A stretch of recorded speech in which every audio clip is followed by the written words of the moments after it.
Chapter 10. Jackson. Jackson Manning arrived at Valley Memorial Hospital impeccably dressed. He sported a cream-colored blazer and a fine pair of tailored gray trousers paired with cream-colored snakeskin boots. Every time he walked into a room, everyone took notice of his broad chest and tall stature. He tipped his fedora hat to a few women in the room as his eyes skimmed the room for his ex-wife, Mary Ann. On his arm was his fiancée, Veronica Child. She was a slender-built woman with a glowing chocolate skin tone. Her skin was flawless. It appeared as if she were wearing makeup, although she rarely did.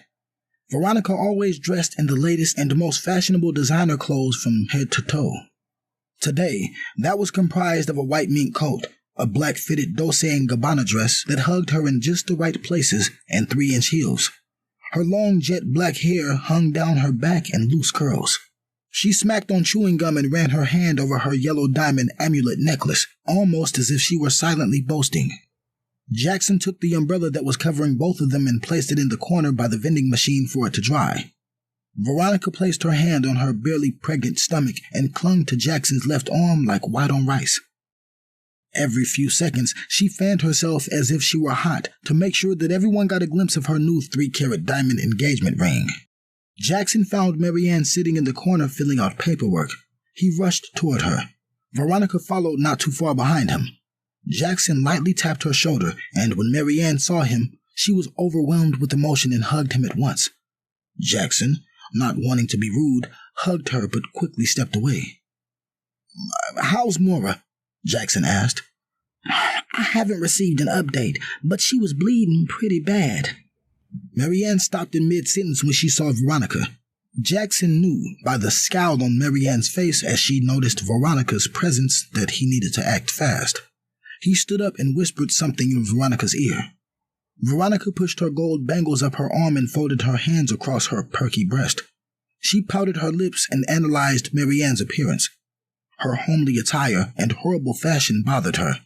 She wondered how Jackson had ever been enthralled by such mediocrity.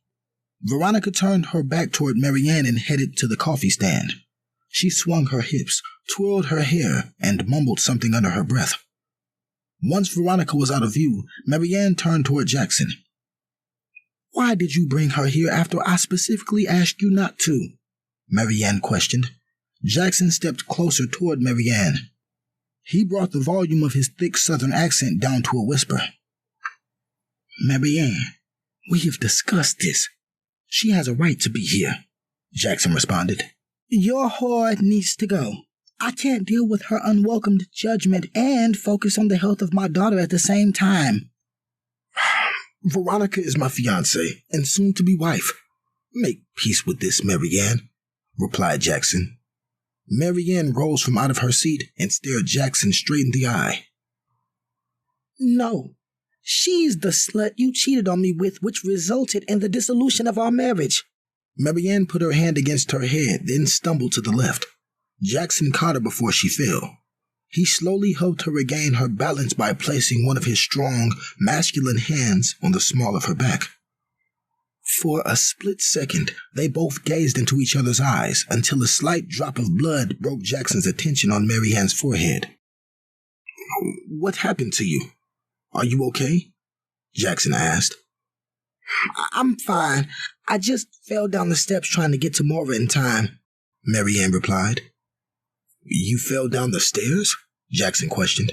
Mary Ann nodded. He held her hand and guided her into her seat. She leaned forward to pick up the ice pack and towel on the table, but Jackson reached out his hand and grabbed it for her. He put the ice pack in the empty seat to his left, then leaned her head toward him. Mary Ann wanted to resist, but the warmness of his hands and the gentleness of his touch against her body was the comfort she needed during this tumultuous time. He patted her cut with the partially wet towel and absorbed the small dribbles of blood. Once finished, he examined her hand. "It's a shallow cut. It will heal on its own. Just keep your head elevated," Jackson commanded. Mary Ann followed his suggestion and lifted her chin a little higher. Jackson slowly took the ice pack from her head and handed it to her. "Veronica will return at any moment," Jackson responded. Marianne placed the ice pack on her own head and gave Jackson a disapproving glance. "Now, what exactly happened with Mora?" he asked. "It upset her when I wouldn't let her wear makeup and a wig to some boy's unsupervised Halloween party. That's what started it. Next thing I know, she's screaming in the upstairs bathroom. I had to use a knife to pry the door open. When I found her, she was barely conscious and laying on the floor in remnants of her blood." "This is about a boy in a Halloween costume? You should have just let her go. For God's sake, she's 16, Marianne." "No, it's not just about a boy in the Halloween costume. It's about my 16-year-old dressing like a 21-year-old at an unsupervised party with horny teenage boys," Marianne disputed. Marianne and Jackson's heated argument started to draw attention from the patients in the hospital. Jackson lowered his tone in hopes that Marianne would do the same. "I'm sorry. I didn't mean to criticize your parenting skills," Jackson responded. Marianne turned her back toward Jackson. She hated for anyone, especially him, to witness her onslaught of tears.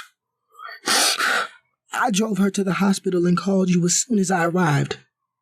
She lifted her head back to keep her tears from running down her cheeks. Jackson held her hand and caressed it. His accusatory words hurt her. He realized that this incident had been emotionally challenging for Marianne and that he needed to be supportive in this time of need. Marianne laid her head on Jackson's shoulder. She was thankful that she was not alone. His training as a physician taught him how to remain calm in dire situations. It was one of his qualities she admired most. Marianne looked up and saw Veronica walking with a cup holder. She released his hand and spoke to him in a soft yet commanding voice.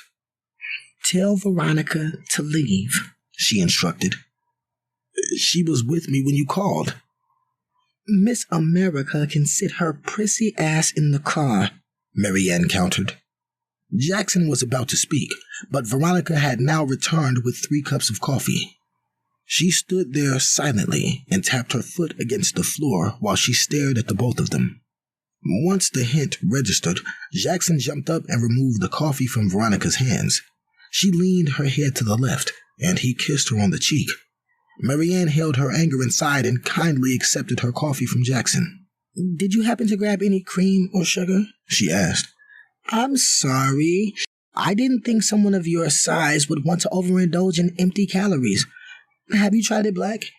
It's strong, an appetite suppressant, and will give you plenty of energy. And it was Miss Universe, my dear." "What do you mean, my size? I'm a size 8, Marianne jabbed. "That's not something I'd go around advertising, my dear," Veronica whispered. Veronica pulled a disinfectant wipe from her purse and thoroughly cleaned the chair she was about to sit in. She crossed her legs, perused the used magazines until she found one to her liking, and sipped her black cold brew through a metal straw. She noticed that Marianne's eyes were red. She handed her a couple of tissues. Marianne did not want to accept the tissue, but did so anyway. She refused to let Veronica know her comment had upset her. Marianne dabbed the pink perfume-scented tissues underneath her eyes.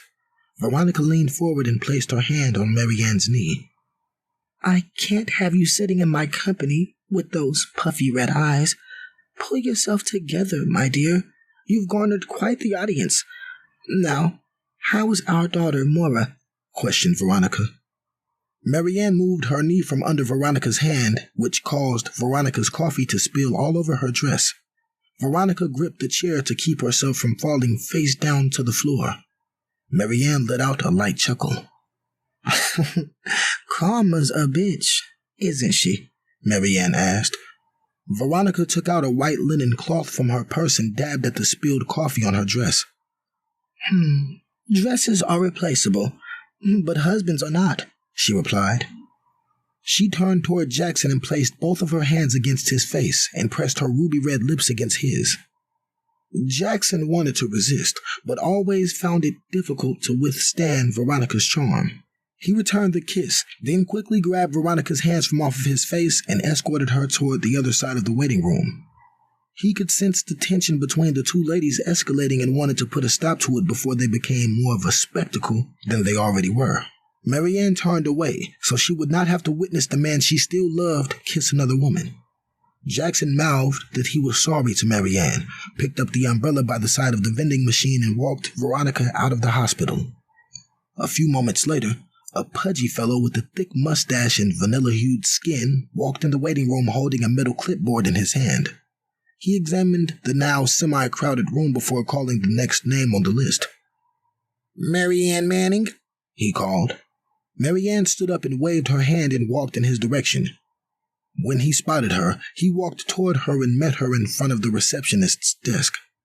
Marianne was apprehensive about hearing the news regarding Maura. Jackson reached Marianne and the gentleman at precisely the right time. "I'm Dr. Mosley, Maura's presiding physician," he greeted.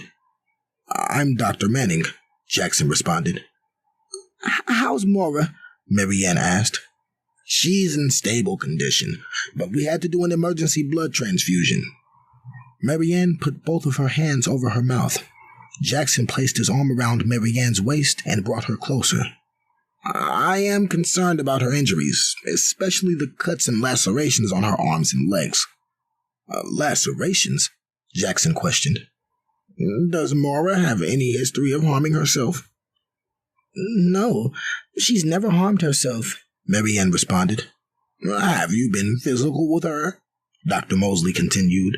Marianne folded her arms across her chest. "We don't beat our children, if that's what you're suggesting," Marianne snapped. "These questions are just formalities. I'm not accusing you of anything, Mrs. Manning." "When can we see Maura?" Jackson interrupted. "She's resting, but I don't see anything wrong with you seeing her. I would also like to keep Maura here for the next 72 hours. "Why?" Marianne asked. "I'm concerned about the troubling things she said as she went in and out of consciousness, and after examining her wounds and lacerations, I believe she could be a danger to herself," Dr. Mosley answered. "Troubling things?" Jackson questioned. "She just kept mumbling about being harmed," Dr. Mosley responded. "Maura has a vivid imagination and reads horror novels. You can't take the things she says so literally," Marianne replied. "I'm sorry, Mrs. Manning. We take these things very seriously." "Please take us to see her," Jackson interrupted. "Follow me," Dr. Mosley replied. He led them through the emergency room doors to where their daughter Maura was resting.